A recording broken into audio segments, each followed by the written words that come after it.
Look at that. That is the perfect way at Duffus Dip to get a track map of Knockhill, our primary, well, our only track really for the next 2-ish hours, as you see Barney sort of chilling there. Welcome everybody, welcome one and all to what I would consider the roadhouse that really myself and Craig should be born in, you know, because it's just home for us, you know. Very well, the temperatures aren't, but I mean, blustery winds, partially cloudy, up in Knockhill racing circuit. I was trying to do a fruity Midlands accent, but this is more towards the north, as Craig would tell you. Craig? This was... This is in Scotland. Yeah. This isn't the Midlands. This yeah, is I was saying it was in the front brave. of the north. Scotland the brave. Freedom! Get me some... put freedom in my pipe and smoke it. Anyways, just coming up to noon. Welcome everybody to... I put free... Oh my god. I'll tell you one thing. That we've gone to a different continent altogether from last week, or from last time we were out. We've also gotten to a... I don't know if you're ready for this. The timing tower is different. What's this? Oh my god. Oh my god. It's different. It's changed. I've actually gone and done something for once. Wow. But the new look, and it never felt so good. But what are the drivers going to be racing today? Well, they're going to be racing in the TCRs. Pretty standard affair for BTCC. Or if you're not of the BTCC fame, it's basically if you took a GT4 car and made it front-wheel drive only and slower. I think that's a pretty good way of summing it up. Craig? Yeah, I would go with that. Let's just take a front-wheel drive car and just make it into a race car. By the way, you know they have Subaru TCRs. Like, come on, let's have a Subaru TCR. I really want the Alfa Romeo TCR that is driving in the IMSA Michelin Pilot Series Challenge in America, because it's amazing how good that car is. Yeah, we have a Subaru Rallycross car, but we don't have a Subaru TCR. All right, so get on it, please. I'll tell you what, right. All right, go on. I was going to say, while we have a bit of time, we've got 2 minutes left before the race starts. So let's try and explain how this is going to go to. Now, I'm going to make a joke. Get your calculators ready. Oh, God. Because it's going to be like that. So, we are split 2. And we are heat 2, basically. There are 3 races with 2 heats for each race. So we are heat 2. So we have a standing of around what? How many drivers do we have right now? We currently have 21 drivers. We have 21 drivers. So out of those 21 drivers, 16 drivers. So I'm gonna see that top 11 drivers go through to the top for heat 1 for the next race. The rest come to us for the second heat in race 2. Better race. In race 2, just better race. Yeah. In race 2, the top 6 from those will go up to the main, and the rest will stay with us. And basically, that's what it is. They're racing to be promoted and then be relegated. So they don't want that to happen. So basically, if you want to get to the top, if you want to get to the top, you have to win this race. And then you're in the top split. Then you have to make sure you stay up in that race to stay in the top split for the final race of the day. And that's where the points are. So you do not want to be at the bottom. I mean, guys, at the end of the day, the final split is still going to be a really nice competitive split. That's the whole idea. But if you are a driver like Ross Banfield, who possibly didn't have a good time out there and needs to get places, he needs to win get to the top at least one of these races. And basically just hope luck goes his way, because there are no pit stops. There is a fast repair. And it's 24 laps. It's a very laps. quick race. Yeah, and it's a laps. grid start. Oh, good God. Oh, no. Say it ain't so. Say it ain't so. Well, it is actually so, but don't worry about it. So it is laps, And track temperature 32 degrees. Why is Scotland this hot? I've never seen Scotland with 32-degree ground temperatures, if I'm being honest. Well, it's just track temp, isn't it? I have no idea myself. What I do know is Mr. Meeseeks is currently pole position. Yeah. Thank you, Ross. Mr. Banfield coming back, Welcome back. For the UDOX car. Loved it. By the way, I just love how UDOX just continues with having the wireframe on like cars at all time. We have a car with a British flag on, by the way. Look at that! God save the Queen! Thank you, Tom, and you've even got the flag the right way around when you're at the right orientation. Oh crikey, they're all gridded up. Oh my goodness, Right, well, here we go.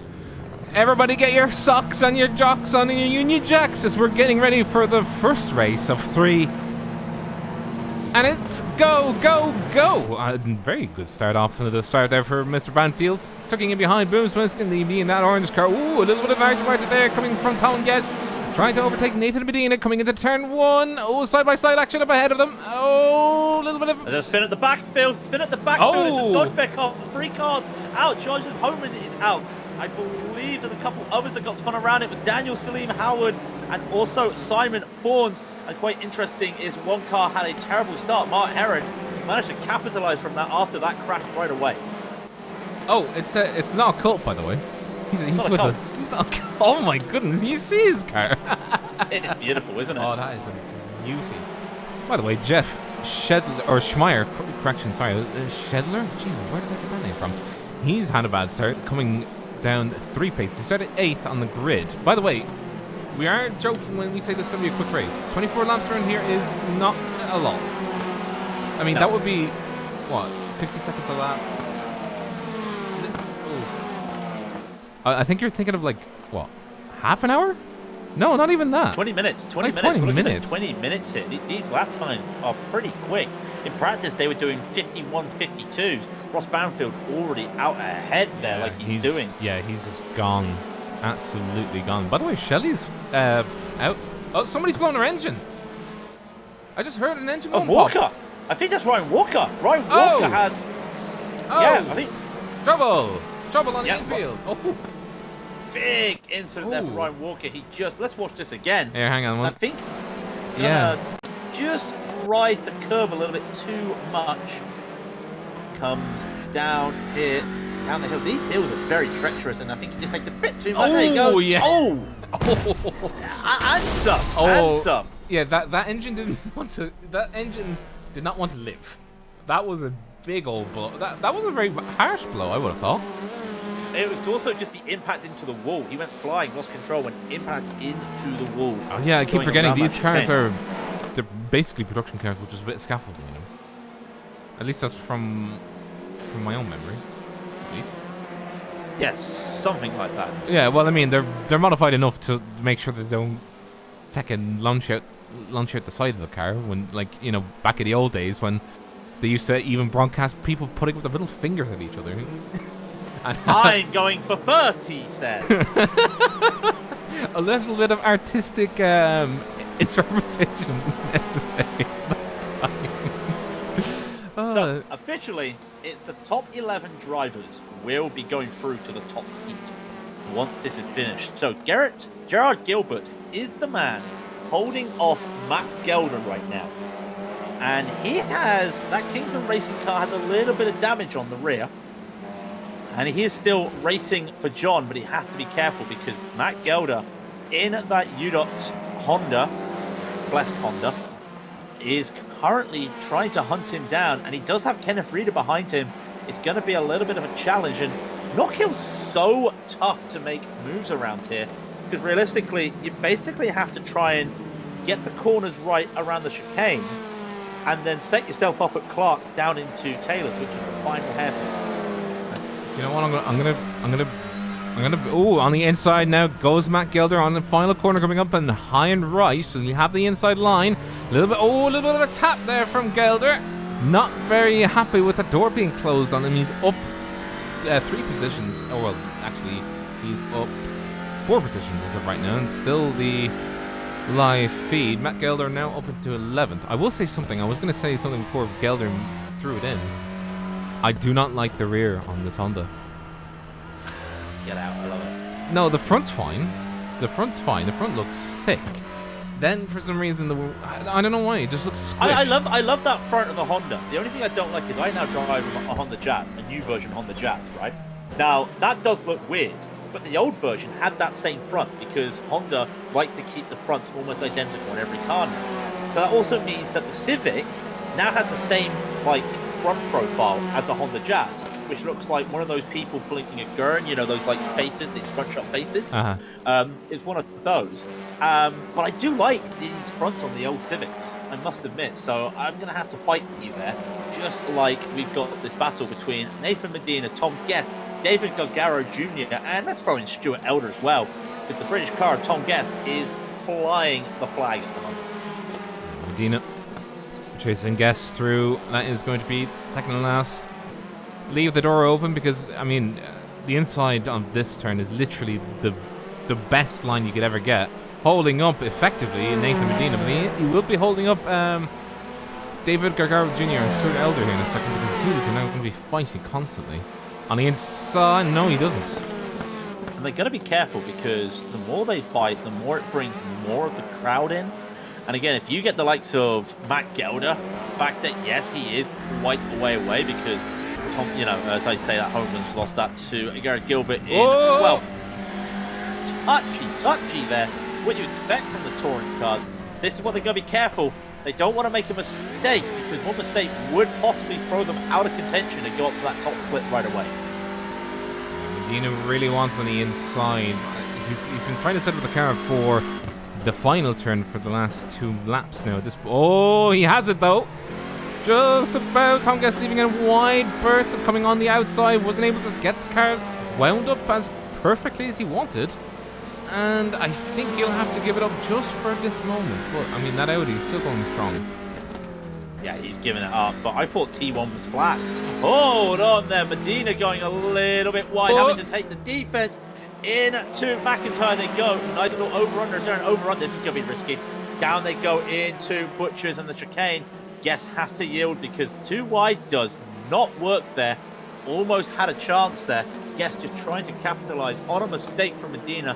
Getting a little bit too hot there, and they're being really very liberal with those off-tracks right now. I thought he almost bloody broke his suspension with how high he jumped. Like from my angle, from what I was seeing, it literally went boing, and then almost slammed itself into the side of the wall. But he's still going, but still holding on. Talking about leading people, Ross Banfield. It's all by himself. I think he is into the top split. He can keep himself going. Boomsma being chased by Shelley. Shelley was actually able to catch him up over the last few laps. Little by little. Now he's in the slipstream, but not fast enough to start challenging him just yet. He'll have 16 laps to do it. And pretend. Oh, well, if he goes off like that, maybe not. But, you know, no. Well, we do have some interesting situations happening at the transfer spot because Joseph Homan is in that transfer spot. Accidents. Mr. Hoto slams in the same wall. The chicane catches another victim. Just watch this again. Oh, lovely camera. Yeah. Lovely camera. Oh, now that's not the chicane. Yeah, that's not the chicane. It's going down the hill. That's not the chicane. Yeah. When we joked T1 is flat, we didn't actually mean it. Yeah. What happened? I think he just took too much. Yeah. No. Oh? What? Yeah, go on the throttle too early. And then. What? Oh! It's quite an impact. It was just trying to recover the car on the grass. No, I think it's accelerator. Not here. No. No, he shifted up. No, he was trying to accelerate out of the gravel trap by keeping it in high gear. But it didn't go so well. So that would be Simon Ford, Jiting Hotel, and Ryan Walker definitely in the second heat with us for the next race.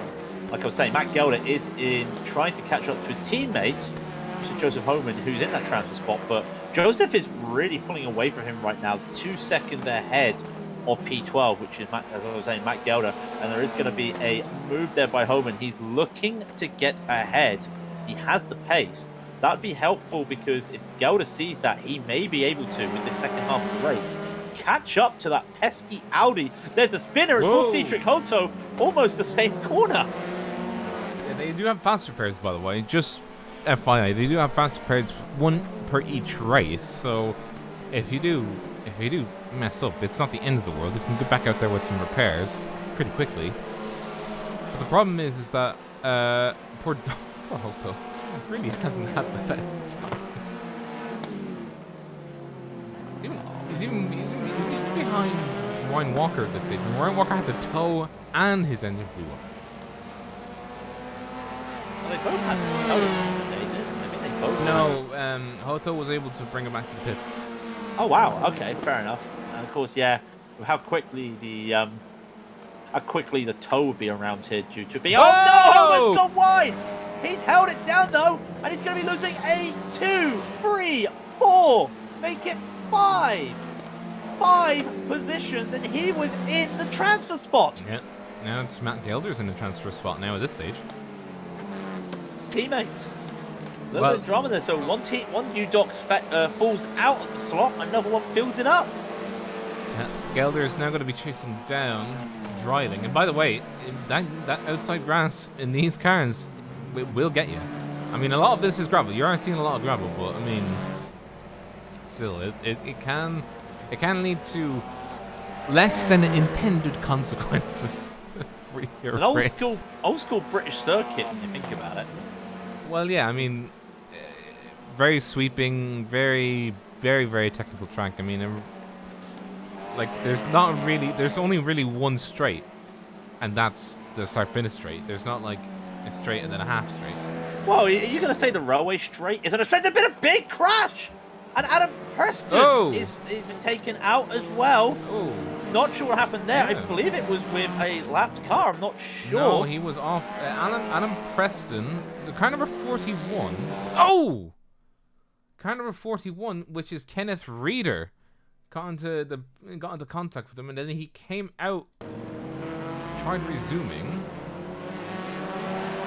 and was on the grass. He's fine. He's not fine. Well, I mean, he got hit, but I mean, compared to Kenneth Reeder, I think Kenneth Reeder is in a much worse state. I mean, look at that. Oh, dear. I don't think we were meant to see that, by the way, because there's a lot of bits that are just not... That car... What's wrong with that car?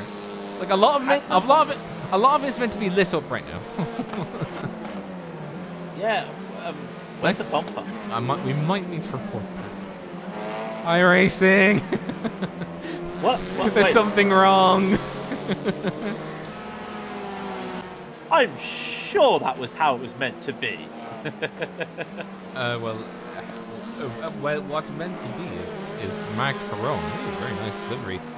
7th, chasing down David Gargaro Jr. By the way, that battle that was there for like 4th has kind of broken up. So we have the Evolve Sim Sports of David Gargaro Jr. fending off Mark Heron.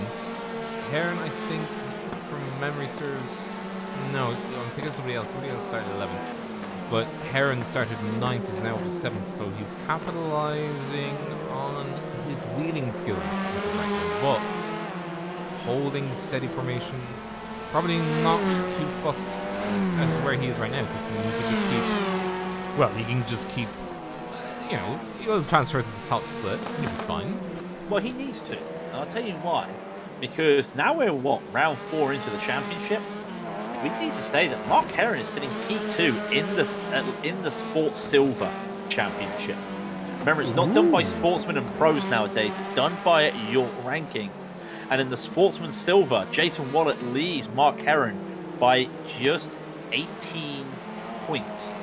So he needs to really catch up to where Jason is to try and get that. Of course, you can see there's no Jason Wallet here, which means that Jason, of course, is in that top split. To try and battle, he shall. Also, for those wondering, Tom Drayling, who's currently just in the just inside, is currently sitting P3. Kenneth Reeder is nowhere to be found at the moment. Because he had that incident. He's hit P4. Other names that we do know of. Stuart Elder. Yeah, Garrett Gilbert as well is just out of the transfer slot, and he's battling Matt Gelder right now to try and get into that. He's 6th in silver, and Stuart Elder 6th in 6th. He hasn't got much time to do anything right now, but like I said, eyes on Gerard Gilbert, because that Kingsman racing car is catching Matt Gelder. He's catching that UDOX car. Just, does he have the time for this? It's going to be 7 laps to go when they cross the line. He would. Needs to keep it on the straight and narrow. He doesn't need to do anything too strenuous. Just, hold position, then final lap it. Easy money, easy car. By the way, Matt Gelder sitting P3 in the Sports Bronze Championship. Michael Hogg currently P2, and Patrick Kopp, which we haven't seen a lot of, and I believe he might be in the other split. He currently sits atop the Sports Bronze. So that's one. Oh wait, not a cult was third. How that happened? That's bronze. It's not a cult. Wolf Dietrich Hocho currently sits P4 in the championship, by the way. No, that's not a knock at that. Oh no. That's not. Also, by the way, yeah, can I just say, yes. we meme about that a lot. On the Majors Series standing, Michael Hogg, P2, Team, Baby Metal, #not a cult racing. Yes. That's all you need. We love you, Michael. We love you. We will still cheer him every step of the way. It's not cult. Not cult. By the way, and if he gets to the top split, I just love it. If he gets to the top split, yes, Joe's got to wonder what not a cult is. Yes, don't worry about it. No, that's not. I was thinking that was going to be for position. I'm going for passing a lap time. Would be the number 640. Daniel Salim Harrow. Oh, spinner! Matt Gelder spun out at the first corner. He's in the wall. Oh, and his engine's dead. Oh, dearie me. Oh. What happened here to you? Poor Matt. Oh, well, I did see the aftermath. Matt Gelder trying to get a good line into turn 1. Oh, overcooks it. Car spins, and there's the wall ready to greet him. Pentland components.com. You'll need some components after that one. Genie Mac. And boom, there goes the engine. Oh, no. Yeah, that's going to be a shunt and a trip to the pits, unfortunately. There he is, sitting in the... Why do the Knockhill pits look like this, by the way? I thought... I'm assuming because they don't do pit stops in TCR or in they do, but also at the same time, you've got to remember that this is the first track that iRacing had that if you go on a free drive, you actually start inside the garage, not in the pit lane. Oh yeah. But like the pit stalls are like not proper because he's crashed. Look, he's crashed. He's crossed. Do you know of any endurance racing that happens at Knockhill, Rob?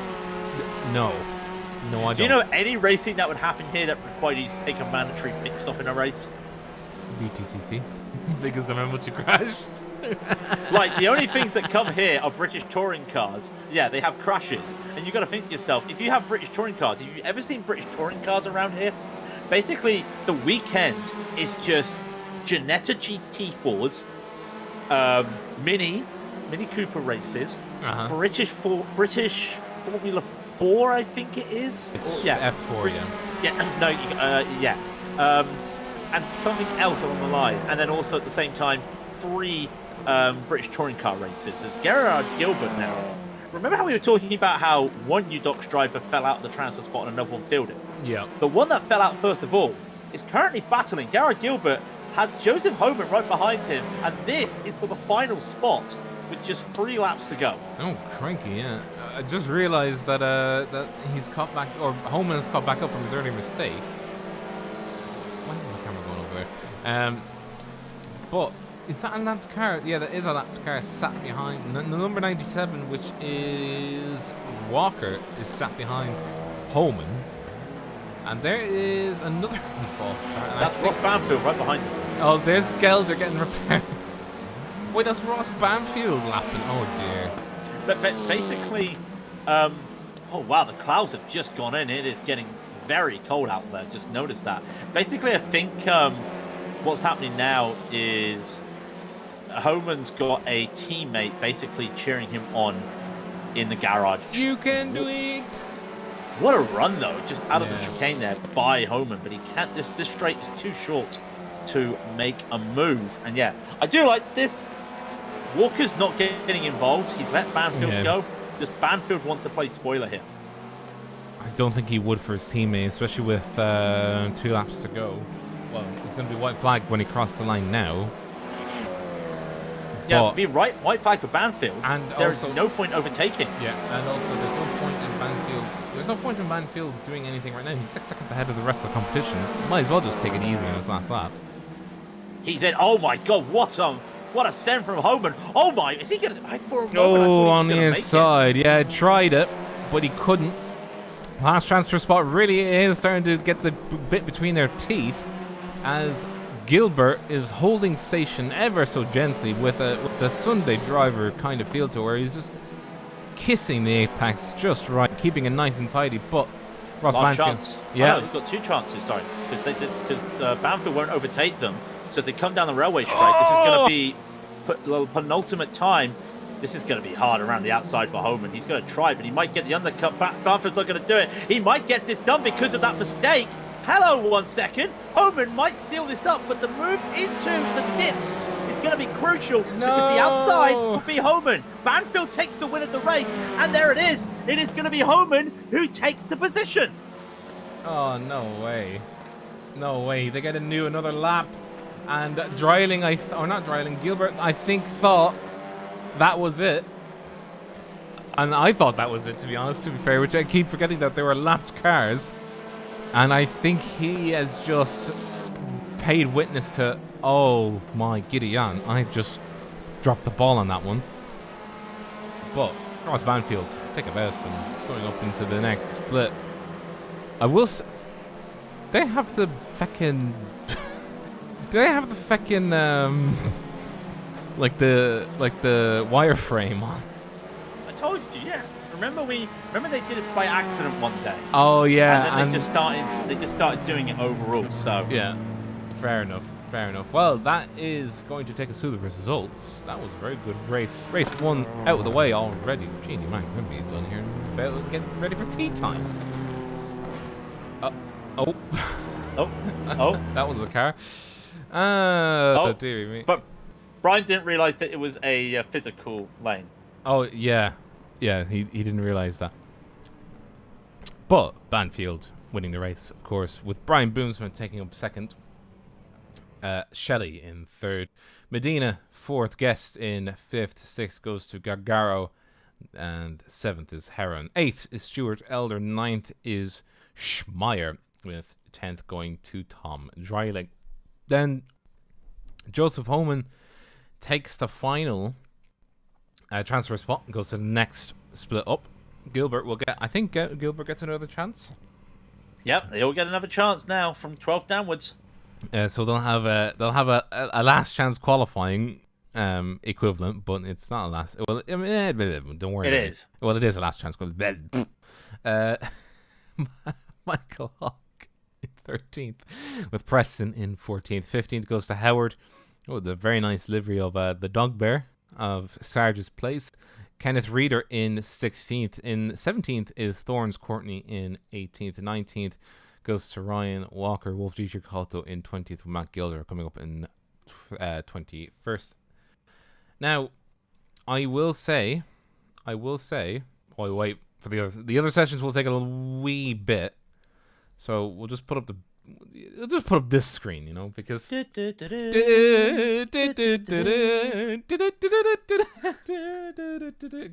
I have nothing else. Sorry, I have nothing else. I could do totally serious broadcasting of the WEC race. Yeah, they're going around Portimao. They are going around a rally track. Oh my goodness! Look at this. Did you actually see from Portimao, just on the side, did you see that crash in one of the support series yesterday? No, I haven't yet. It went into the grandstands. Oh, I saw that one. That one I saw. Yeah. Yeah, that's what I mean. Yeah, that you see, people were freaking out. It was just like, oh my god, it's racing so dangerous. Like, no, racing's not dangerous. Well, it is. It is dangerous. Racing's dangerous. The problem is, it drove through the barriers. Okay. It didn't flip over. It drove through the barriers. Yeah. You know, maybe you should look at the fact that maybe you should inspect the barriers a little bit more closely there. You know, just be like, maybe these barriers aren't as good as we thought they were. Oh, dear me. Anyways. Not a cult. Not a cult. Not a cult. Not a cult. Not a cult. I will say we'll have 5 minutes, so it'll be another 10-second or 10-second warm up, another 10-minute warm up, and then it'll be what's it? A second round of what if I put the session like Heat 2, Race 2, or Race 2, Heat 2. Race 2, Heat 2. Well, it's going to be Race 4 for us, but it's Race 2, Heat 2. Yeah, technically. And then there's Race 6, but technically that's for Race 2 final. Race 3, Heat 2. Yeah, Race 3, Heat 2. Yes. You know, I'm so glad you don't do dirt oval racing. No, absolutely not. If you had to do the Chili Bowl, you would get so confused on a Sunday afternoon when you have to do the alphabet soup. And okay, now we're in the the D. Hang on a minute. Wait, what letter are we on? What letter are we on? Oh, the I don't even know. No.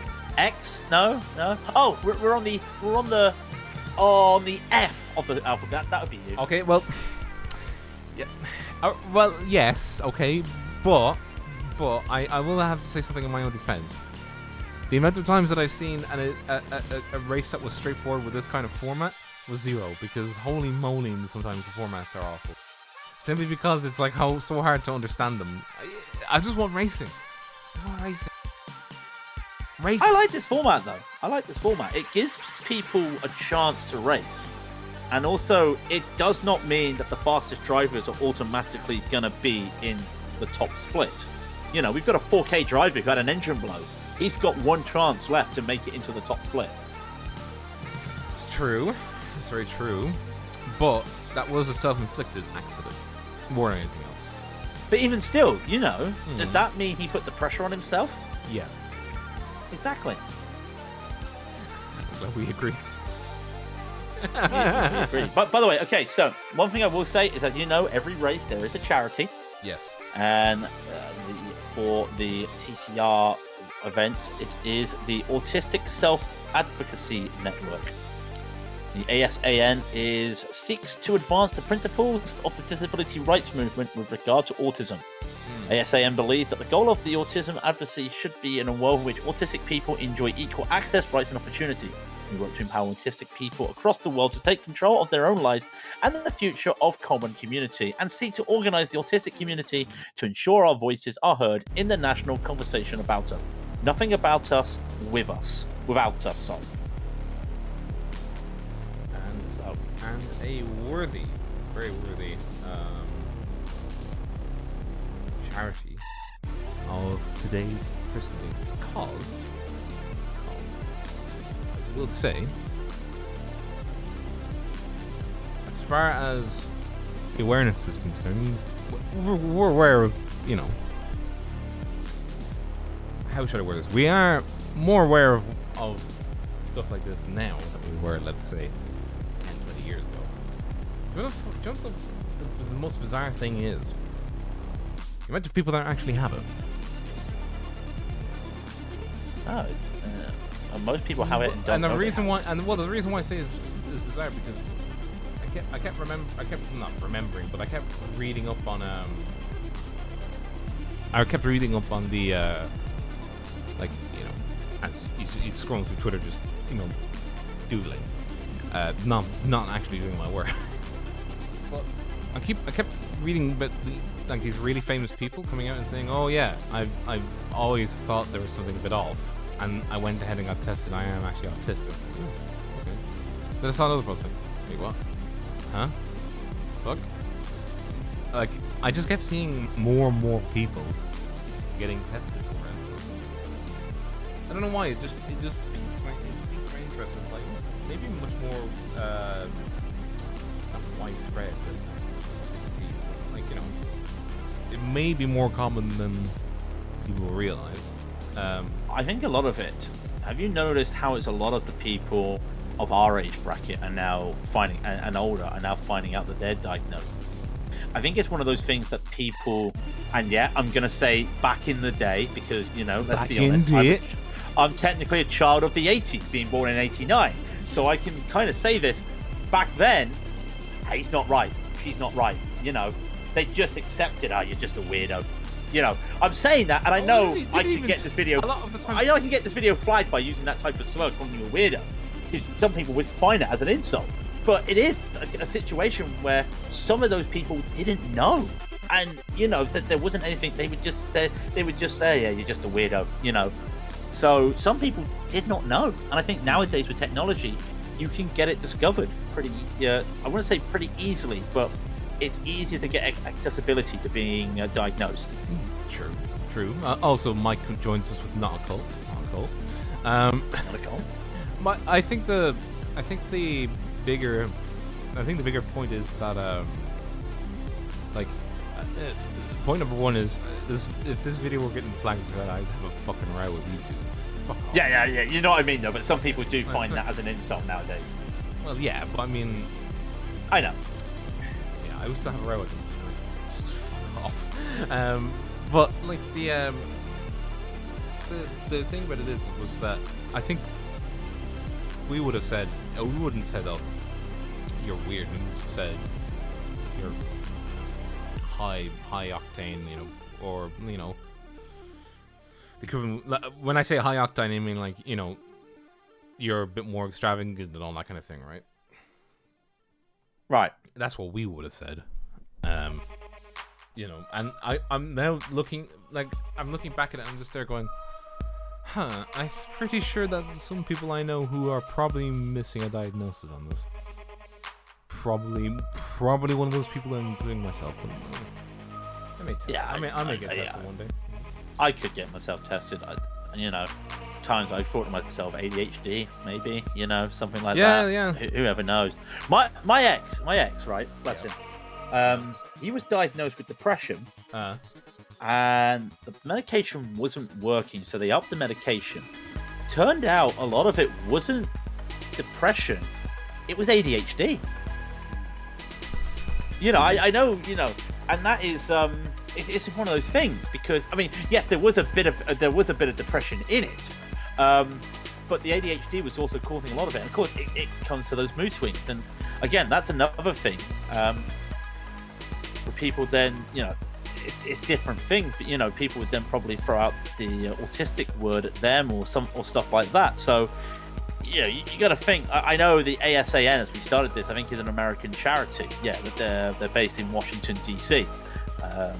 They've got a contact PO Box 66122 at Washington DC with zip code 20035 if you want more. But they have projects to basically they want to advance the principles of disability rights. So they want more rights, which is fantastic because that is, again, disability rights is another thing. We talk about the mental disabilities, but also the physical disabilities as well is something that is still. God, we're turning into a political. Yeah. We're taking a political stream today. You are listening to Raidillon TV. Coming up. Yeah, the only political turn you need. Yeah.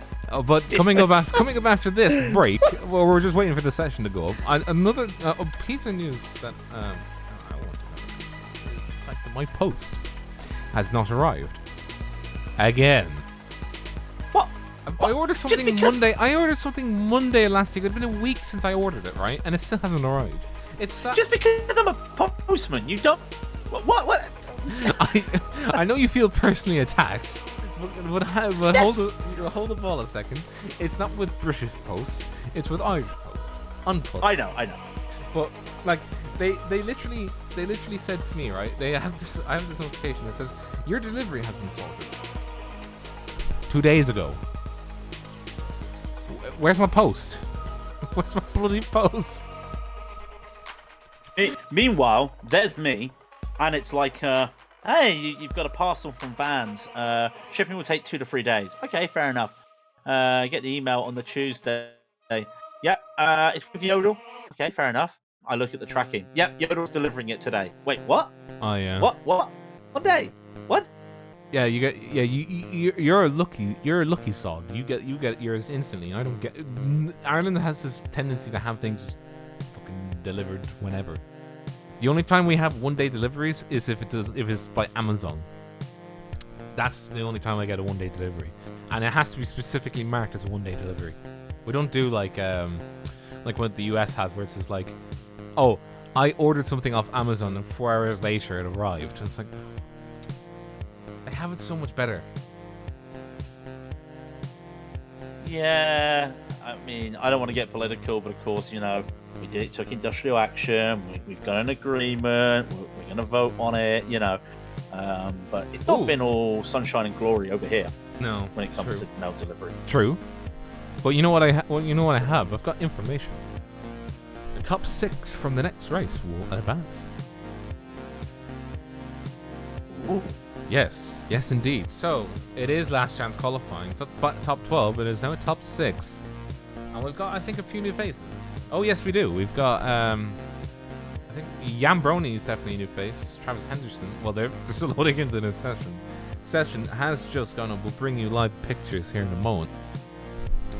I also just realized, isn't Knockhill like one of the not the slowest? It's one of the shortest tracks on the calendar for VTCC, because you've got Knockhill, you've got oh Jesus, Brands Hatch. Don't get me looking. Brands Hatch. But what layout is that? Is that short or long layout? No, I think they do both. But even with the short layout, it's still faster than. It's still longer than. Yes. Oh God, you're making me look now. Where's Wikipedia? I have to look because. Oh, cheater! Ooh, cheating! I have to look at Wikipedia. You're gonna be like Fighting Talk, where they play the Microsoft sound. I just want to have a look, because let's look at the race calendar. Donington Park National, Brands Hatch Indy, Snetterton 300, Thruxton, Olsen Park Island, Croft Circuit, Knockhill, Donington Grand Prix, Silverstone National, and then Brands Hatch. Did you just say Grand Olsen Prix. Park Ireland? Island. Ireland. Island. Oh, Island. I was just like, did I just hear Ireland? The island. I did not remember having Olsen Park here in Ireland. So the island layout is actually shorter than this. Oh no, hang on, no, sorry, excuse me. This circuit is 1.3 miles. Olsen Park Island is 2.2. They're doing Snetterton 300, which is the Definitely. full layout. That's 2.969. Yeah, that's probably. I would have wagered Snetterton is the longest layout. Yeah, I said Croft. They were doing the main Croft circuit, which is 2.1 miles. Then you got Knockhill, you got Donington. I think Brands Hatch Indy is going to be longer. Only just. Oh no, sorry. Brands Hatch Indy is shorter. Sorry. 1.208 miles compared to the 1.300 miles on Knockhill. So it just pips it to both. But even then, I would have said Brands Hatch. It feels like a longer circuit, even if it is the Indy layout. Do you like the Indy layout? No. Because really, okay, why? Come on, why? Just too short for the track that I would expect. Like, you have an expectation, like when you're driving a circuit, of how the rest of the track will try and play out, right? Now you get the odd, like, now it may just sound like I'm talking in my ass. No, I'm not. So what I mean by that is that when I'm at a circuit, and let's say, for instance, I have an expectation from the first few corners of what the rest of my experience is going to be like. That dip and then up into Druids and then around in Graham Hill Bend, that would indicate it's a full GT track, rather than, you know, what I'm expecting, then just getting fucking chucked right into a lazy right-hander. It's the most disappointing right-hander in my life. It's more the fact that it's a left followed by a right, because, you know, you've still got to take a little bit of surtees to get into McLaren. And I think that's the bit that always throws me off. It's a corner that I always hate if you're doing the Indy layout. It's just one of those things that I'm just not a huge... But I like why it was created. And in some respect, you've got to admit, though, for the like of a motor racing meet, if you were to do like just a standard meetup or a Time Attack UK, that's going to be done on an Indy layout. So it also allows a little bit more of a, I would want to say, a cheaper day for those running the event, because you don't need all the masses of marshals and stuff around the Grand Prix section. But I also think the full Grand Prix section is a much better track. Oh, no doubt. I'm thinking more from a standpoint of running an event there. The idea that you can have the Indy or the Grand Prix. And not, to be fair, when you think about it, not many places go to Brands Hatch to use the Grand Prix layout nowadays. They're wrong.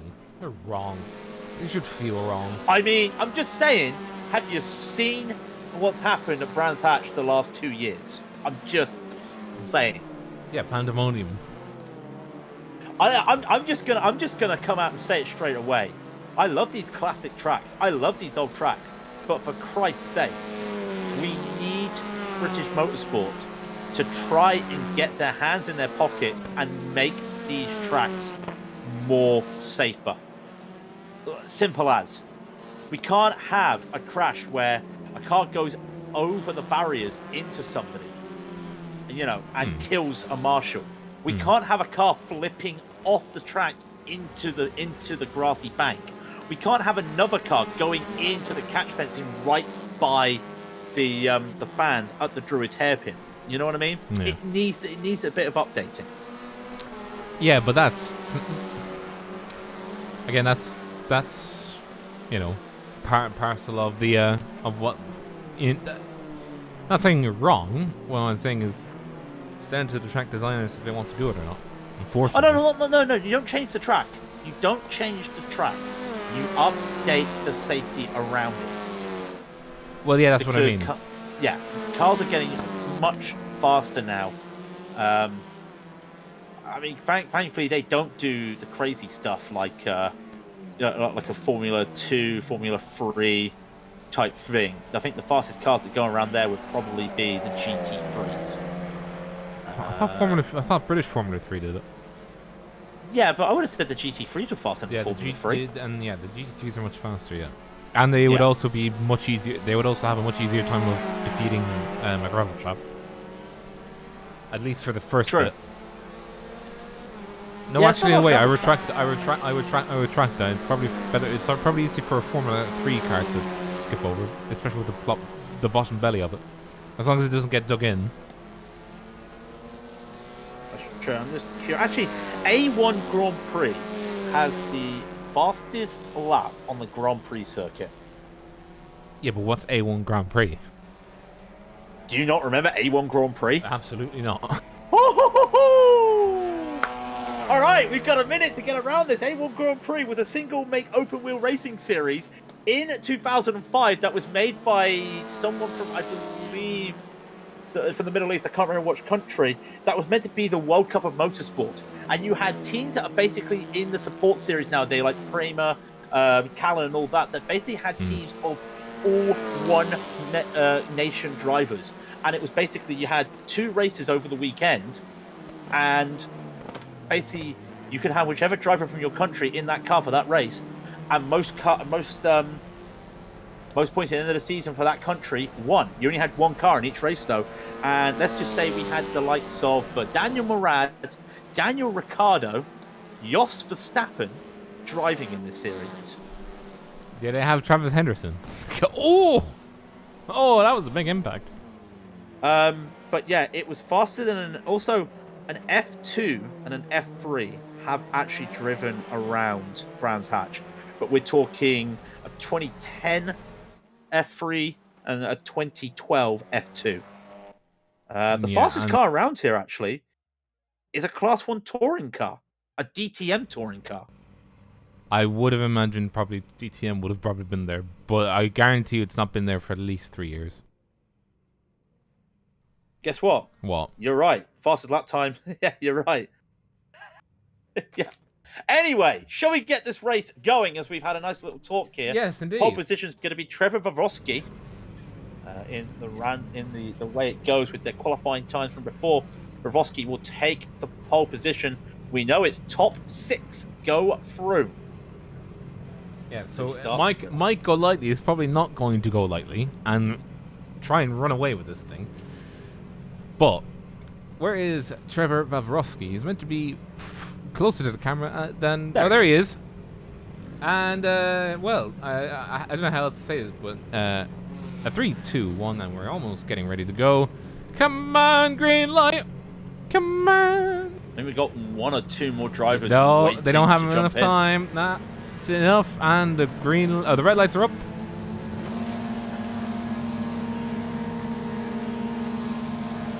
And it's go! I knew you would do that. Absolutely knew you would do that. Is there anyone with a slow start? It's Michael Hogg with a slow start, and he's going to get a little bit pinched there. Top 6 go through into the first corner. We've got a crash right away, and it looks like it's Preston. Preston has gone around, and who else is with him? That was Jason. No, not Jason Waller. Jason Waller was still going. Adam Preston and Michael Lightly. Oh dear.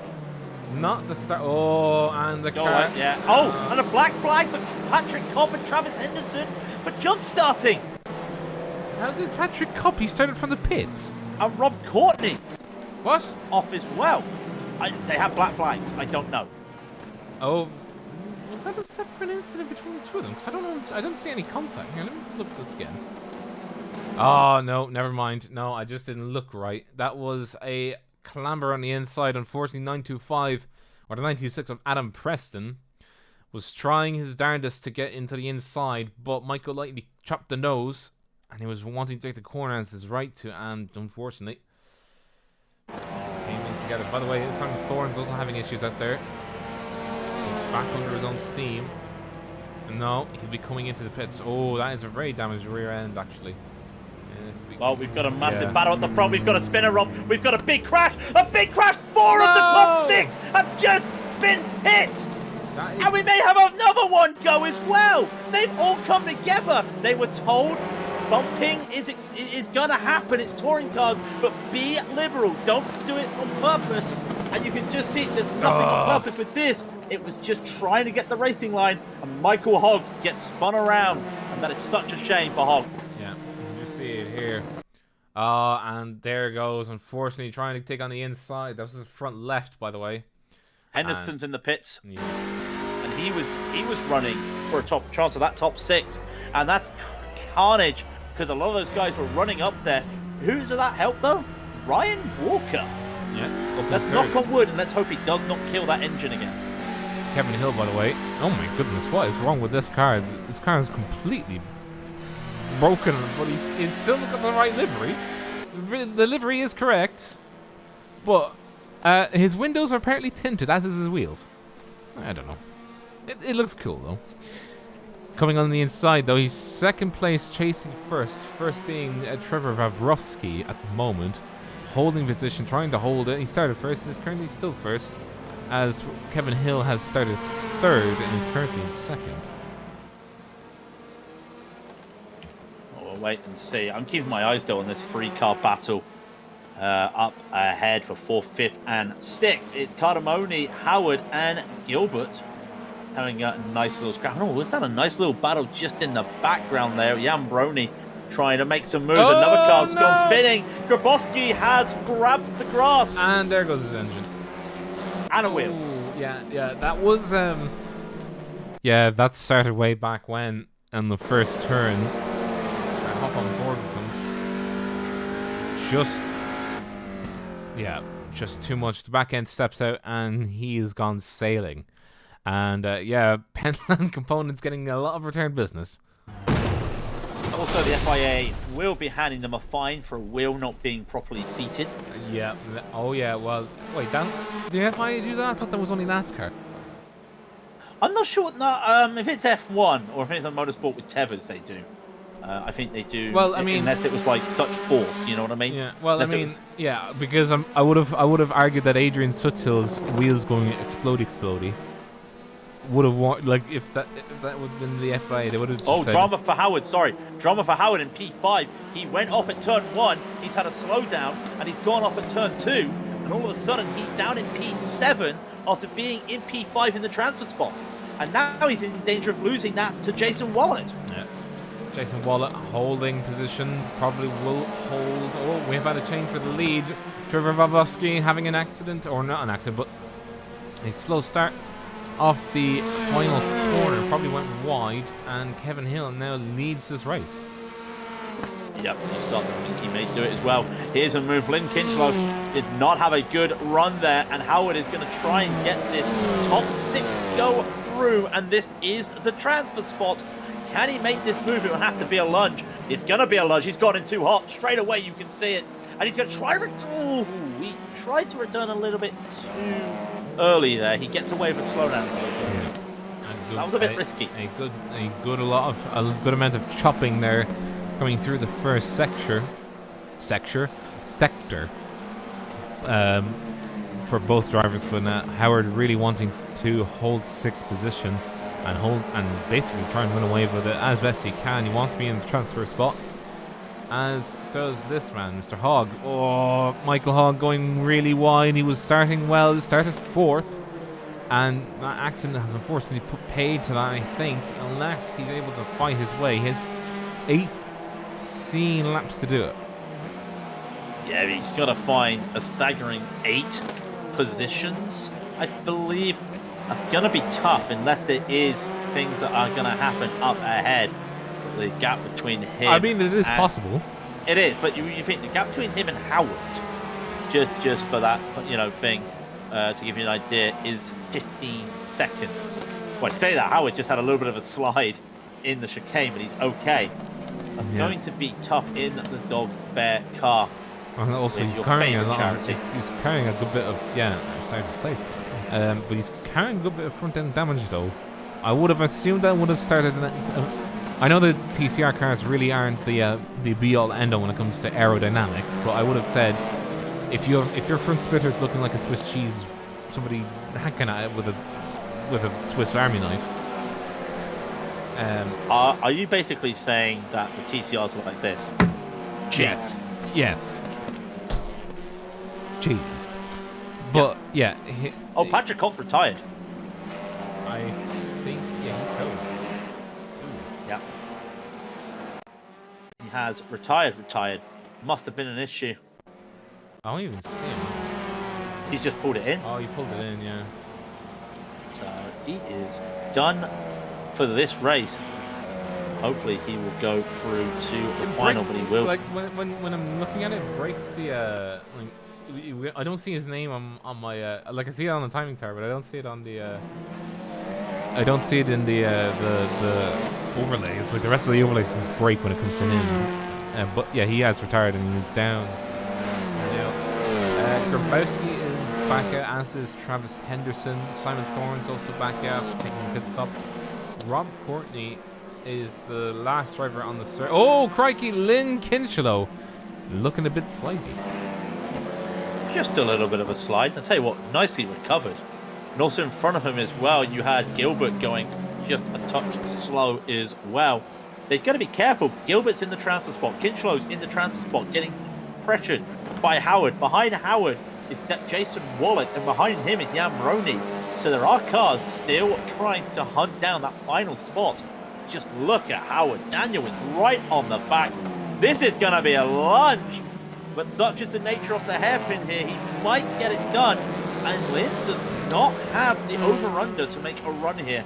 And Daniel Howard takes the transfer spot as they start lap 10. Probably a good time to have taken it as well. He can focus on getting laps in now, not having to worry about fact that he may have somebody chasing him. By the way, oh Christ, Kinchelo eating the curb there on turn one. He's bouncing off the curbs. I think he might be doing a little bit of overdriving, but just keep it calm. We still have 15 laps to go. Oh, a little slide there from Jason Waller, under threat now from Jan Brony coming on the inside on the second to last corner. Oh, a little bit of argy-bargy. That definitely will have... I will win the race. I want to win the race of Jason Waller there, but both drivers survive. They survive, and you can start to see that does put Jason down an order that allows the likes of Jan to start pulling ahead. Lynch trying to get on the back of Howard. You can just see that it's not working well for him at this moment. The times do not show it favourable. He's lost 4/10 that last lap.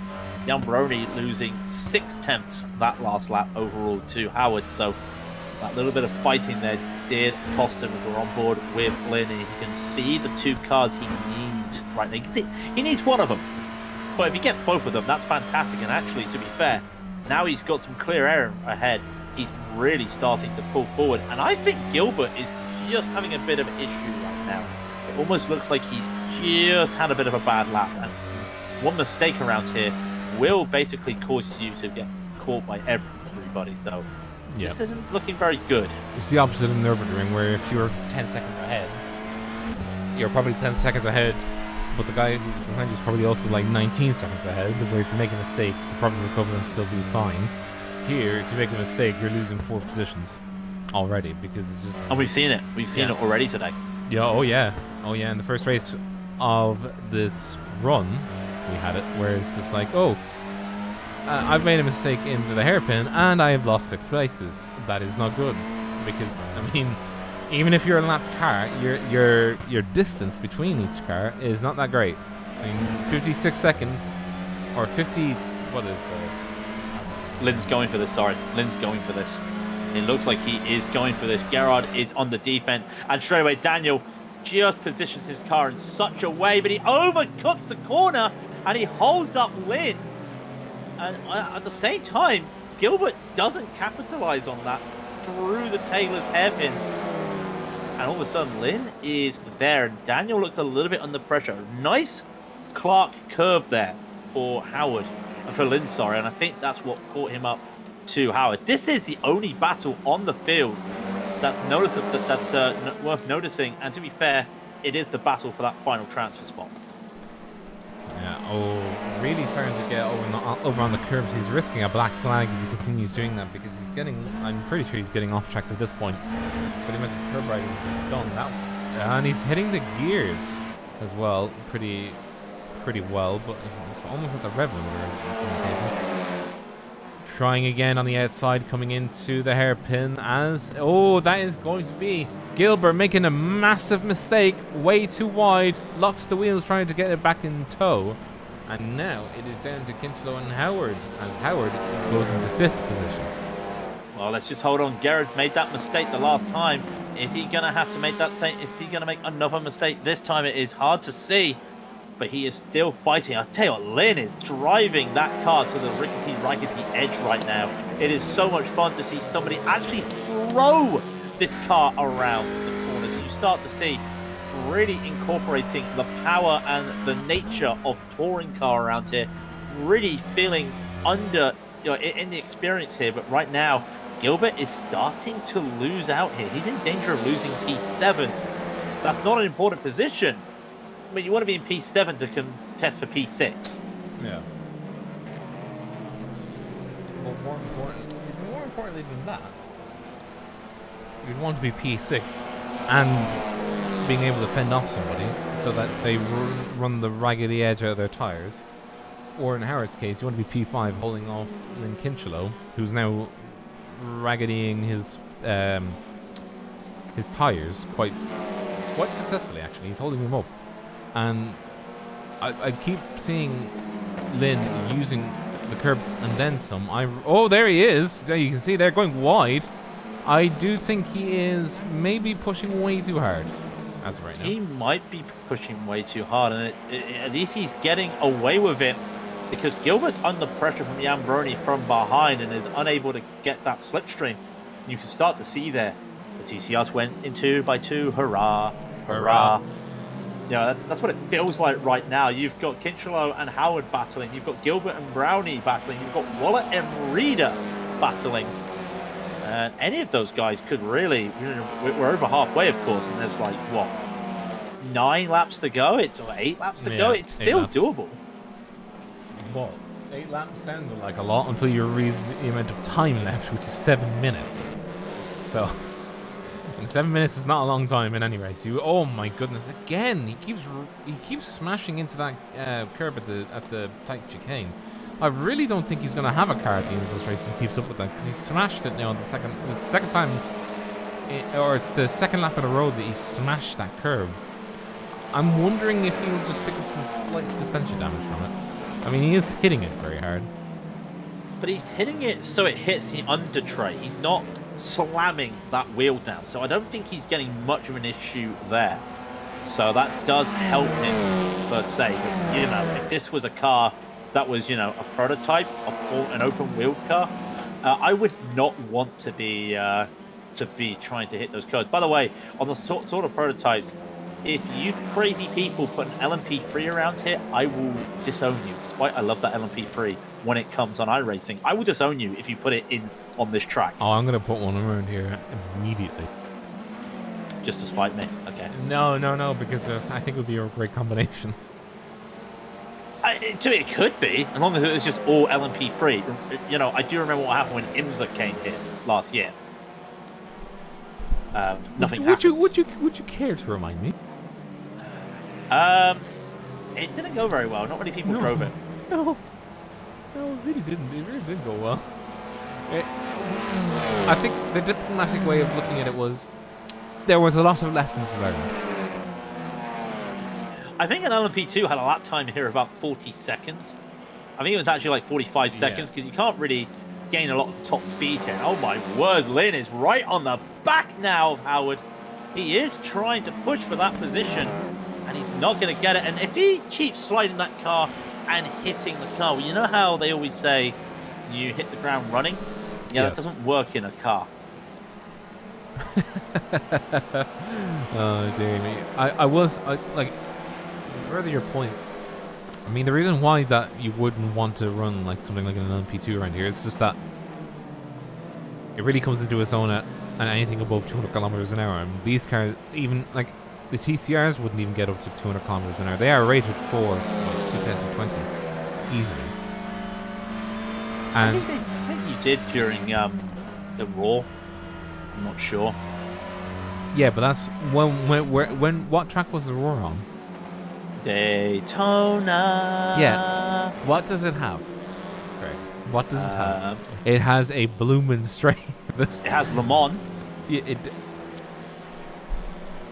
Yeah, Le Mans. It has the Le Mans chicane. It's a disgrace.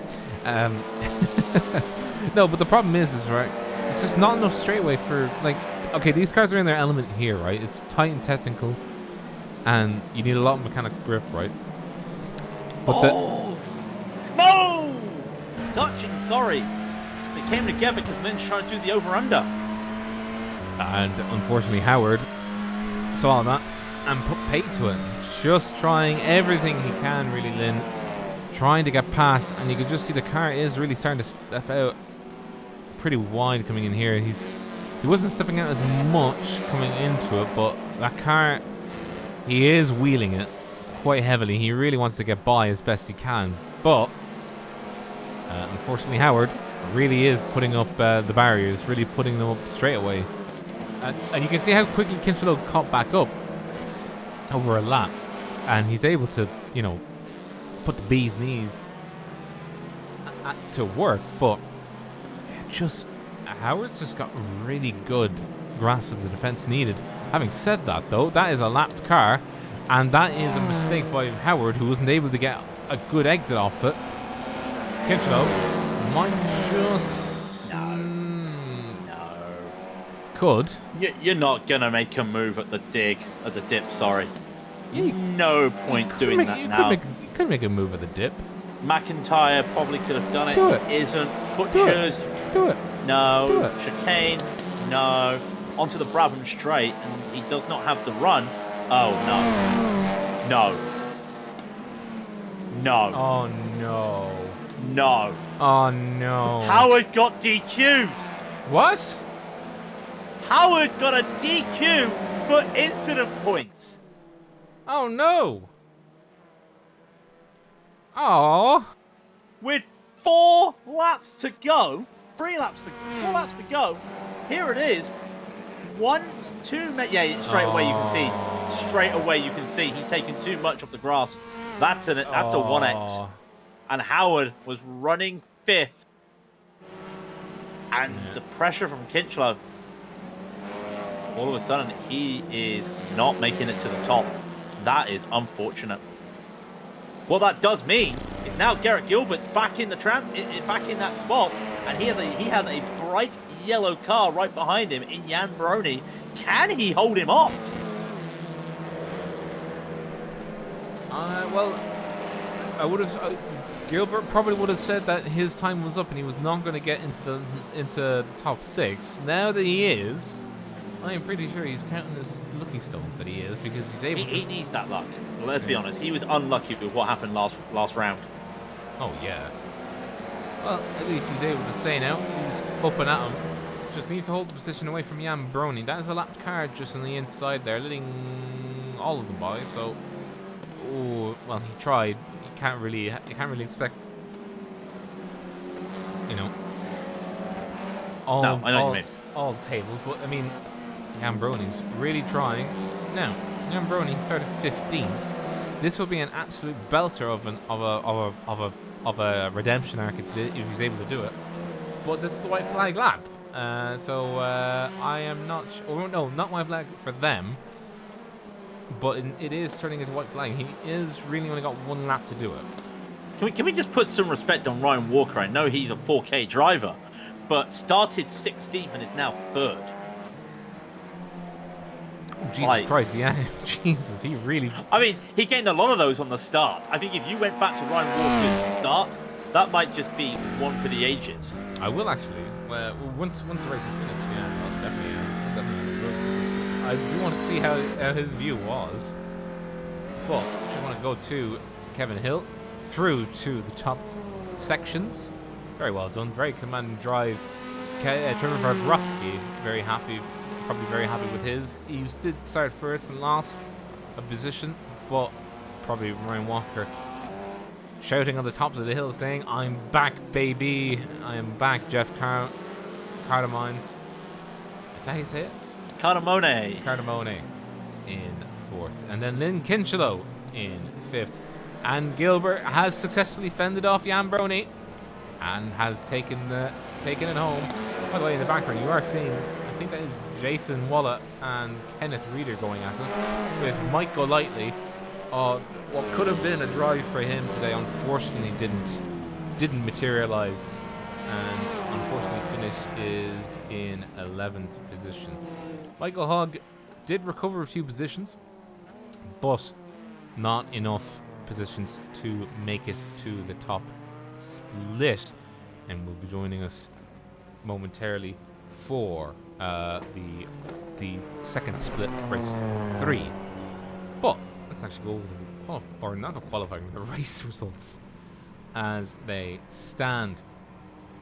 Now, as I said, Hill wins this race with Varbrowski in 2nd. 3rd goes to Ryan Walker. 4th is Cardamone. In 5th is Kinchlow. 6th is Gilbert Brony. 7th, Reeder in 8th. 9th is Jason Wallach. 10th is Preston. 11th is Mike Golightly. In 12th is Michael Hogg. In 13th, Matthew Gelder. Is it Matthew Gelder? No, just Matt Gelder. In 14th is Henderson. Then in 15th is Thorns, Wolf Dietrich Hotto in 16th, Rob Courtney in 17th, Grabowski. We've seen what happened to him. That was a massive accident and he was a part of. Unfortunately, self-evident and self-determination. Howard DQ'd due to incident limit. A absolute heartbreaker of a situation. took it too much too hard and just got bitten by the little puppy chihuahua that is the incident limit Kukas in 20th, and then Cop. We saw what happened to him. He just pulled it off, oddly enough, in 21st. Now I do want to actually, while we wait for the other session to go up, should we look at this Ryan Walker start? yeah, I do want to look at this one. I do absolutely want to look at this Ryan Walker. Ryan what? Oh Jesus! Ryan Walker. Ryan Walker. I've looked at it back. I've looked back at it, and Genie Mac, it is something. All right, let's have a look. You are going to see it from his perspective if I can get it up. There we go. That's great. That's great. Where's? Can I have his perspective? Man.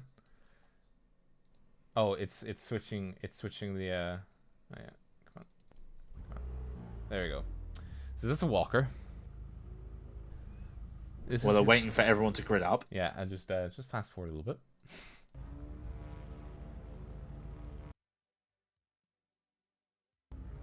So just let's just, when this starts going green, we got to give you a little rundown of what the hell's happening here. Yeah. Because this is absolutely carnage.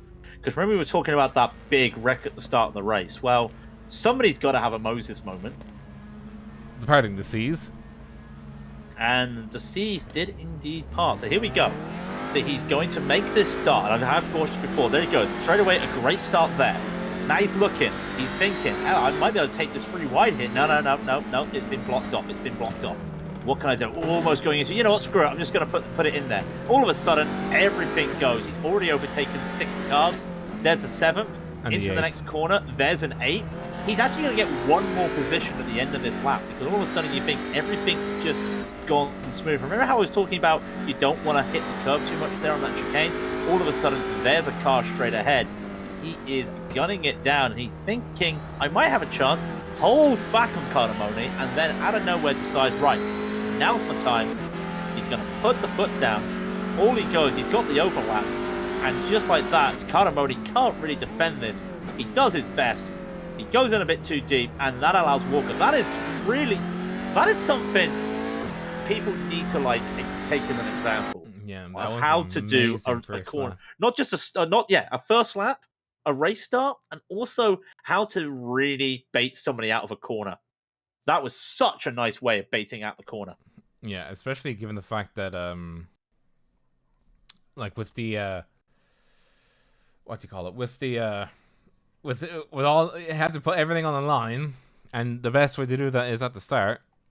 You know, unfortunately, we all know it is, but he really had to put everything on the line, and he absolutely did. By the way, Barney's just sat there with his checkered flag. He's still waving? No. He's just sat there now. Yeah. Okay. Also, there's something wrong with the iRacing shirt that they have on some of these guys. Like, there's this one guy with the sunglasses in the back and the cap. I wonder if I can go back to him. Go back. No, I want to go back. Go back. I just want to see one of their iRacing dudes. There he is. It says, it's a wrapped around iRacing logo on a shirt, right? But I don't know if that works or not. Can we enhance? Can we enhance? Can we enhance? I don't think I can move it. No, I can't move it. Damn it. No, I can't move it from this angle. But it's like, I don't know how to explain it, but it's hilarious. It's the way that it just wraps around. It just kind of looks like a complete bodge. Also, this track is just like, I don't know if this is the right. I don't know if the FIA would approve this seating. I'm being honest, just wooden stools. No, I think it's a grade 3 track, though, isn't it? I'd assume so. Yes, if GT3 are around it. Yeah. I believe. We can believe all we like. But now we're waiting for the final session.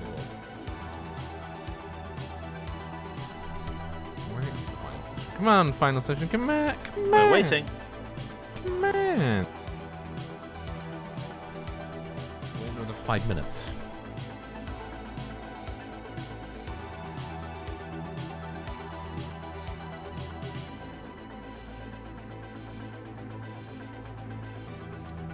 I think what we will do is take a quick 5-minute break. Wait for the session to go. So we will be back for the final race of proceedings today at Knockhill. Don't go away. We will be returning momentarily and should be with you shortly.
Welcome back, one and all.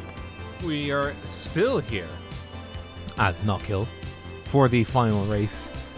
Clouds are out, and John Young signs out there with signage and sports trophies. Look at that. Now, I am making a little bit of fun of the sponsorships around Knockhill, but trust me when I say this, it's a fun thing to make fun of. You know, we're used to seeing the big, sponsors, Mobile One, what's another one? Rolex and all that kind of thing. But just seeing the family fun sponsors, Beatson's building supplies, just set out there. It's great crack. Race 3. What? Yeah. iRacing would have to get hold of those companies to ask them if they would be happy to put them on advertising, right? Like, if you're Beeson, you're not going to say no to that, because you know that if you've been on sims that has Knockhill, you probably got your name plastered quite a way in different places. So yeah, props to these little companies. It's true. Yeah, very true. Now, we didn't actually take a look at the details before. The track temperature seemingly hasn't stayed. It's actually stayed pretty constant. Clouds are still overcast. The sun is not out, but the wind to the northeast is still blowing at 20 kilometers an hour. It's actually quite considerable for these cars. I think they start getting affected around 20 kilometers, especially if it's a crosswind. It'll just depend on, it's northeast wind, so I don't know what orientation Knockhill is on, so it could be very, very beneficial or very detrimental, depending on how you look at it. Oh, I don't know. Hang on. Maybe if I just look at something like Google? Wikipedia, I might be able to work out what north is. Yes. Oh wow! Actually, no, the track map is right. So basically, the track is the right orientation when you look at track map. Right. So. Where for some reason, when it comes to Wikipedia, the track map is upside down, despite it says north. It's pointing south because of it. So yeah, where did you say the wind? Where did you say the wind was going? Northeast mode. So that would give them. It's coming from the northeast. It's blowing to the northeast. Blowing to the northeast. It's a northeast. So it's a northeasterly wind. So blowing to the northeast. That means that when they're going down that backstretch, they've got the wind in their in front. That they're in a tailwind. Oh, chopping across from them. Oh, or chopping across from them, or pushing. Going into them. Sorry. Fair enough. I've just seen a massive accident. And we are going to see a lot of action. There's 20 drivers for us to play with. Now we've seen a good number of these before, but we have got a few new faces. Nick Hovarth, for instance, Boomsma's back. Tom Guest is back. Jeff Schmeier is a new face for us. Daniel Salem Howard back again. Travis Henderson, new face. Preston is back. Golightly is back. Gelder back. Hakan Schutz is back. Grabowski's back. Simon. Hakan Schutz not been with us all day. Yeah, but we know who he is. Oh, I know. Oh, yeah, when you say, but yeah, I'm with you now. Yeah. Oh, we know who Hakan is. Yeah. Yeah. Let me see if this works.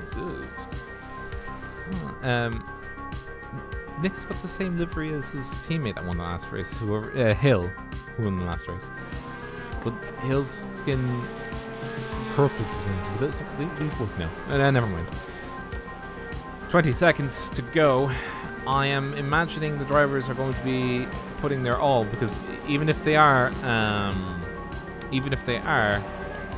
in the second split, they are still racing for points. And what the points mean? What do the points mean, actually?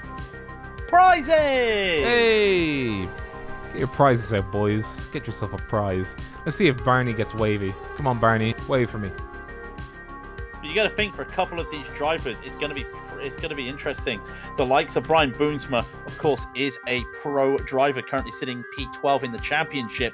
So he's going to be losing out a little bit here, as are a couple of the other drivers. So be keeping an eye on that. Also, the sports silver drivers like Jason Wallet, who is leading that championship, He's leading the championship. Mark Heron is in the other race, so he is going to have a little bit of a challenge there for the championship. But that pole position is Nick Horan. Tom Guest will be beside him on P2. That British flag is back, though, with Tom Guest and that SRM racing car on the side. I know it's not the team name, but that is who they've got. It's just on the car. And it'll be down to Horvath, and they've all lined up already. And the green and the red flags go up, and the red lights go up. Pause, and it's go, go, go!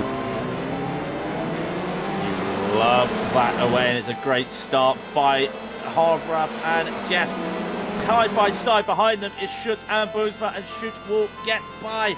Are we going to see any argy-bargy at the start of the race? Well, Go Lightly has had a little bit of a tap at the start, making the move on Preston. And another car going wide will be Kenneth Reed and holds on. More argy-bargy at the back with Gelder and Grabowski. What a start from Stephen Grabowski, though. 5 places on that start. Has to make up as many. Grabowski makes open positions, but he has to. He started very far down, and he started 18th, so 2 stops behind. And Rob Courtney's 7 thorns at the back, and he's going to make up another spot. He obviously took a note from our boy Mr. Walker, making up as many positions as he did. Going on the inside, coming in the final turn to complete lap 1. Oh, a little bit of a hammering on the inside, but still going. And he has made the position. He is now 12th. Having to get off there on a little bit of a slide.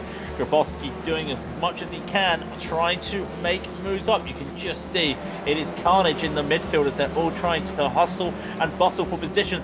What a set by Travis Henderson to get that position back, though. And there's a car off going a bit slow up ahead of them, and they're all going to be collected in together and bunched up because of a slow car. That was Jason Wallet. Yeah, well, having a bit of an issue. That's going to be Michael Lightly there in the front of your cameras.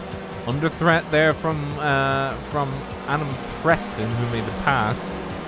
Michael Lightly is having to slice and dice. Michael Hogg making up positions, overtaking Grabowski. Grabowski obviously really put out of sorts simply because, a little bit of a tap on the inside by Howard. And he's stuck. He's got nowhere to go. Car on the inside. No, he's actually not stuck. Sorry. But Grabowski trying to take that position. Coming on the inside, hugging as best he can, trying to get the nicest line through. Has to go slow on the outside, onto the inside now, holds the preferred line and gets back through. But he came out short of that because of the way that the cars were handled. Jason Wallet puts the gravel there, and he's lost the rhythm, and he's going to be losing 4 positions, and he's out of the top 10. And that is, again, one of the championship leaders in his division. We have a spinner. Brian Stewart has been spun for P3, and there's nowhere for him to go. Well, at least he was in a good. He's in the best spot to get back onto the track, but obviously not the best spot for everybody else around him. But let's have a look at this. Boomsma on the inside, unfortunately. See if we can get it. This would be good enough. On the inside. Not a lot of room left. And unfortunately, not much that Boomsma can do. He's already tried to make the move and the door was closed. And unfortunately off one. I just saw poor Grabowski. Just see him there going backwards. Oh, I just realized.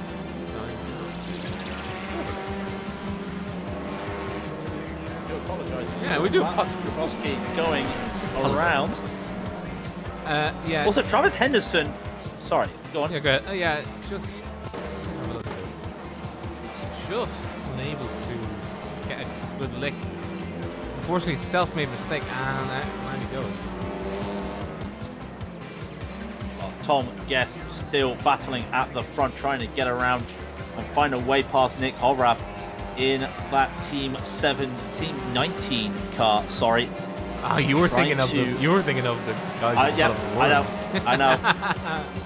He's also got the SRM logo on the side, which I did drive past last week, and I do have an affiliation with him, so I can't say too much. But he's doing what he can to get by, and of course that is another car trying to work in. The battle for the top 10 to get in the top 10 is very hot at the moment, and it's really nice to see battles everywhere. And Kenneth Reader getting past Jeff Smyer just as we say that.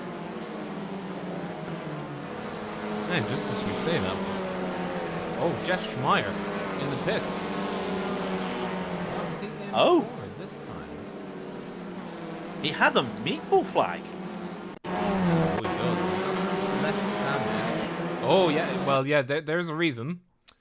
Can you guess what's wrong with this car? I will give you a closer look at the front left. Oh. Well, while we're watching this replay, we've had a change for position. As Brian Boomsma, as you can just see, takes back P2. Or takes P2, sorry, no, take back, gains P2. Tom Guest having a bit of a mistake coming out of some of the turns. And does indeed lose a position because of that. But it holds it very nicely. I just realized that, I'm going to need to find another Atlanta. Oh, no. It's just... I thought it was just the way that Boomsma just painted his car. It just looked like the sides were, like, really, really cool 3D effect. You know, he's just painted his car orange, as he always does. And just says, that's good enough for me. And gets going. Second position, started fourth. Now holding off Tom Guest in the big not very stable Nick Horvath connection there. I just saw him blink quite rapidly. Matt Gilder losing position. Matt Gilder losing the position. It's the last corner. It's that hairpin. It's Taylor's that is causing some moves here, and Gilder's going to look to try and go for a send here at the dip. Decides against it, and that will be all she wrote for the moment. And look at these cars going over the curves and around. One thing I do like to see in this race is everyone talks about it, TCR dominance. It was a Hyundai dominated series for the last few series, and that's Gilder. We've got a bumper flying off somewhere. That's a broken engine. As Matt got lightly having an issue. Let's see what happened to him.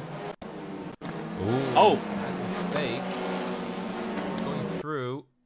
What happened? This was gravel. Oh, gravel, and he tried rescuing it. Oh, yeah. Who did he hit? I think that was not Matt Gilder. It was Travis Henderson. But Travis didn't even notice that he got hit. I don't think. Yeah, when you see somebody losing their bumper, you think that was quite a big hit. It wasn't for one driver. I'll tell you what is big for one driver, though. Yeah, go ahead.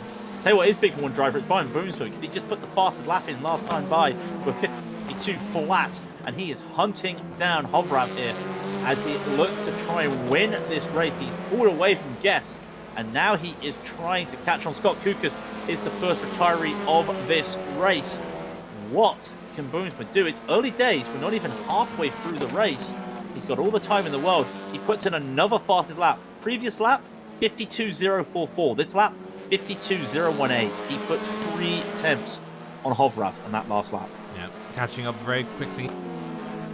As we remember, it is very quick. These laps, they do go by. So if you do have a spring in your step, you're going to take it, because if you don't, well, you're kind of screwed. And 24 laps, as we say many times, 24 laps does sound like a lot. You have to remember, this is Knockhill. The Knockhill does not last long. Ooh. And Schutt has towed the car. And his car does not look good. Oh dear. Oh no. Just have a quick look at this replay. Decides that the hairpin, I'm going to try and take as much speed as he can. The hairpin hit that curb, doesn't upset the Apple car. Oh, that's where the Apple car gets upset. That's a bit too much. And there goes the suspension. And for TCRs, they seem really looking fragile. New damage model. But I do know from the old damage model, Some hits cannot get the car fully repaired. So I would rather take a new damage model over an old damage model when it comes to these. He's in minus first gear, by the way, so it's really impressive. Yeah, it just means that the engine's dead. So Boomsma, again, he puts a 51,899, enough for 4 attempts, but he cannot find his way to Hovrav, and Hovrav, again, having a little bit of the starry lights there and flickering. He's trying to hold off here. Now, if I'm Boomsma, I'm scared going through these corners and seeing the guy in front blink. Nothing that Nick can do, unfortunately. It's just the nature of the World Wide Web. But at the same time, he's got to be thinking, can I get by, and can I get by safely?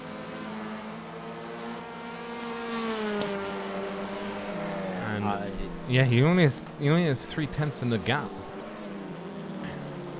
It's still pretty difficult once you get past. I mean, if he gets past, what's the chances of him holding it? I mean, look again, a 52-1. He's getting held up now, and he's matching Tom Guest. Well, no, Tom Guest just did a 52-4. Nick cannot compete with Boomsma at the moment. He is just on that different speed, and he's really struggling.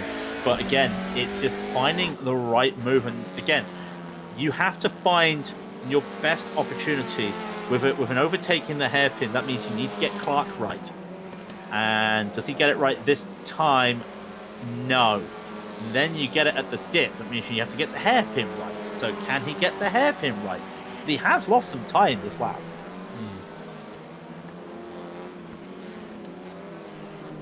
Just holding it steady. Yeah, just that last corner is so difficult to get right. You're just having to watch as Horvath blinks, but also watch the inside curve and try and get the power down, because you're going uphill in the front wheel. Oh, that's a little bit of a step out by Horvath, but not enough for Boomsma to capitalise. Boomsma had a little bit of a slide, though, going through the dip as well. So he had to get that car straightened up. So let's just see what he does here. Very nice, and not a good exit there for Hovrav. Now you might start to see the pressure a little bit winding here. Boomsma is talking about the blinking, and I believe he wanted to look for a move, but there's nothing he can do.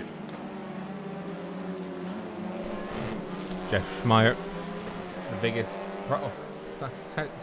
he's probably the biggest mover, but in the opposite direction where he wanted to be.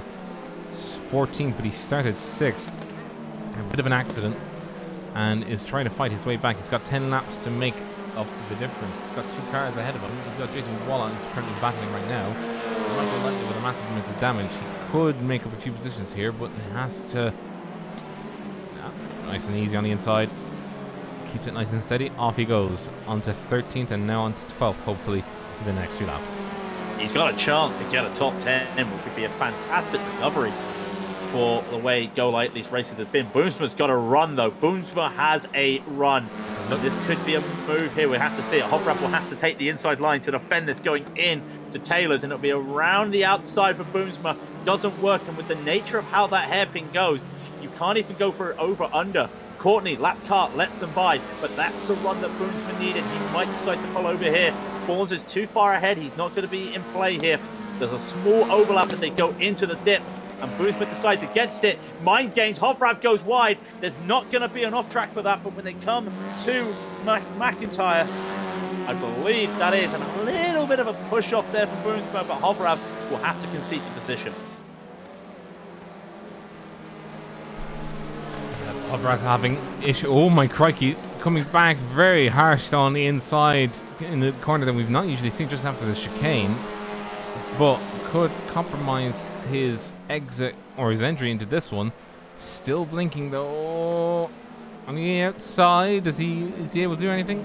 No, over under, really. Over under. He's doing the over under, but he's taking it a bit too late on the turning. And these TCRs, you need momentum. I don't think he got the momentum there to get a run here, but you start to see that when it comes to like the chicane and everything, Hovrav does have a really good run here, but he has 8 laps to try and make a move. Well, when you say 8 laps, you're saying, oh, 8 laps, you know, Le Mans, that's like half an hour. It's like, no, not here. 8 laps is less than 7 minutes. Yes, it's quite a big change here as well. We know there's other battles going on as well. Kenneth Reed is currently pressuring Adam Preston and Travis Henderson behind them. That's for P6, and to be fair, with Hovland not having a little go here. By the way, Hakan Schutt as well. He's managed to make a position up. He's in P4 with Tom Guest still there in P3. Boomsman's just managed to find that pace already, and he's trying to pull ahead, but Hovrav is holding on, and that's not what Boomsman wants to see.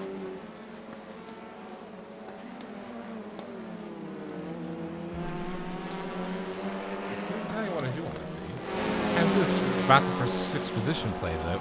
It's a 3-way battle right now. It's 2 teammates of Kenneth Reeder and Travis Henderson trying to chase down Anna Preston of Apex Racing NRG. I know you want to see that, Rob, but I'm sorry to say, Hovrav's got a run. Hovrav has had a run there. A mistake from Boomsman going into Clark, and he's had to just take the defense. Boomsman's got to go for the defense all the time. He's gone very wide, and the over-under has worked for Hovrav, and Boomsman does not have the momentum to try and move here. And all of a sudden, knock, who's there? It's the 058 of Tom Guest. And that's all started from Clark, that corner after the chicane, and Boomsman just making a mistake, and you can see what Boomsman's trying to do. Yeah. And he'll have 6 laps now to hold him, or for Boomsman, he'll have 6 laps to try and take back that position. But remember, Tom Guest sitting in the background, he is closing the gap. These two are fighting. He'll be closing the gap ever so slightly, hoping to see if he can make a move somehow, get by. This could be his opening. He is just over a second behind in terms of on the inside. Word, what a send! What a send! That does he have the momentum? He's going to get the overlap, but I don't think he'll have the momentum here. Hovrav is going to be beside. Hovrav has the speed, but there is that overlap, and Boomsman's going to try and force it here. Hovrav knows that Boomsman last time played defense, or didn't play defense. He tried to bait him. Hasn't worked this time, and Boomsman yield. He's trying to go for that send again. How many times is that going to work? If he, fool me once, shame on you. Fool me twice, shame on me. The same things have worked before for Boomsman. Hasn't worked this time as he goes off at the chicane. A bit of an overcooking, and this could spell the end of Boomsman's chance to win if he continues the road that he's having. And Tom Guest could spoil his chance for 2nd place if he's able to catch up. Just having to hold ever so slowly in station. Tom Guest now really on the back end of Boomsman as we cross for lap 21. 20 laps completed, but Tom Guest not wanting to move out too much, but holding formation. Holding formation, and now Boomsman's going to have to try and restart this. It took him about 5 laps to get this position and get that lead. He doesn't have that time now. Just a couple mistakes pushing on is not going to help him. Can he try and find a way? Where does he find it? Has he overcooked it? Hovrav is really working a smooth car right now with that momentum I talked about. And Boomsman at the moment, he kind of sits in no man's land. What do you do, really, apart from just, your best, Made another mistake. He went wide the hairpin yet again, and now he's no longer trying to chase Hovrav. He's trying to defend against Guest. That is what's happened there with a couple mistakes. We talk about those mistakes, Rob. We talked about it, how one mistake here doesn't cost you 1 position; it will cost you multiple positions. That is what we're seeing right now with Boomsman. He's just, you could just see the car stepping out. He really has I think he has cooked the tires just a little bit. You don't cook a tire. You do. In Scotland, you deep fry a tire in Scotland. Oh, here we go. And every Scottish person has just stood up in unison and gone, you, Yeah, you what? penultimate lap, and Hovrav has a 1.5 second lead. Tom Guest is on the back of Boomsma's car now, and he is now trying to play the mistake. Can Boomsma hold on, or is Guest going to try and find that mistake? It might come down to the last corner of the race. And with 2 laps to go, Boomsma probably sitting in his hands and go, what could have been, unless Horvath makes a monumental mistake, because the gaps are just too wide. Michael Hogg and Jeff Schmeier currently fighting it out for 11th, as is Matt Gilder. A little bit of a argy-bargy going in midfield.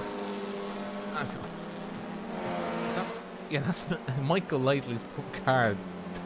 Poor car looks like it's seen better days. But he's in P10. Yeah, he's in P10, but the front of that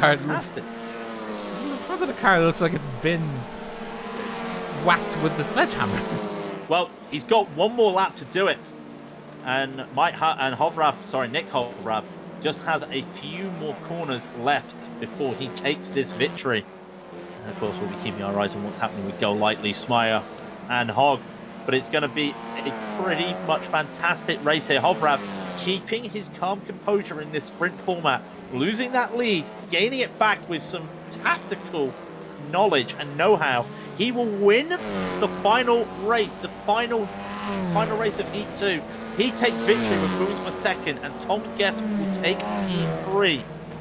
And Michael Lightly now is defending. He's not going lightly now. He wants to keep 10th position.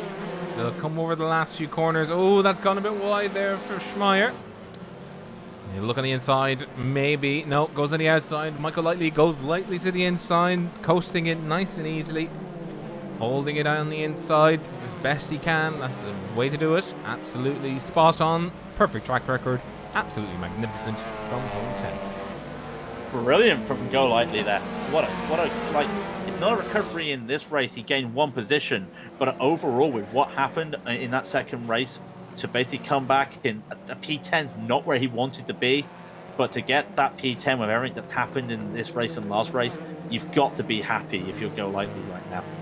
Absolutely. I would be. You kidding me? Oh yeah, no, I'm not going to complain at that, definitely.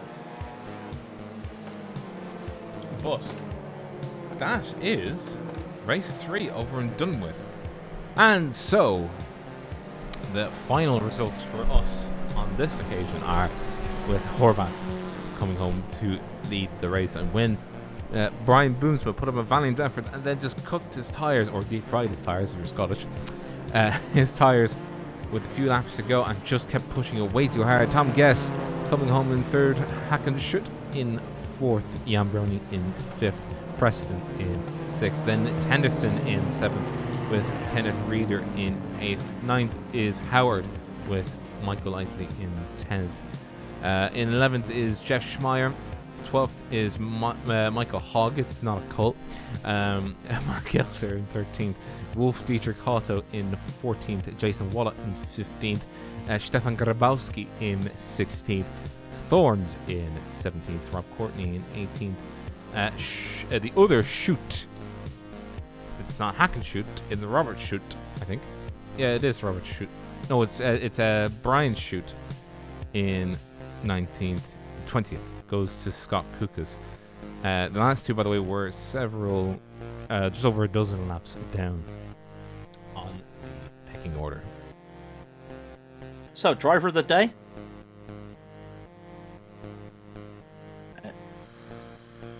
Any choice for driver of the day? Driver of the day.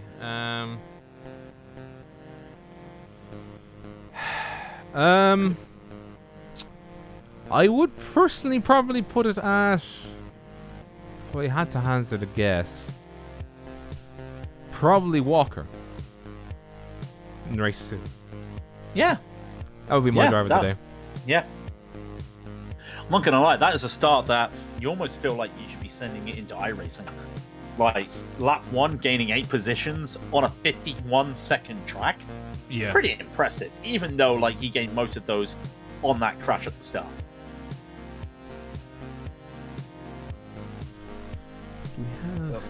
Yeah, just wait to see if we get into any interviews here. But there is one where I'd like to give a special mention to. Probably, it's not Ryan Walker. I would probably give it to. Who else? I would also probably give it to. Oh, what's his name? Who's really?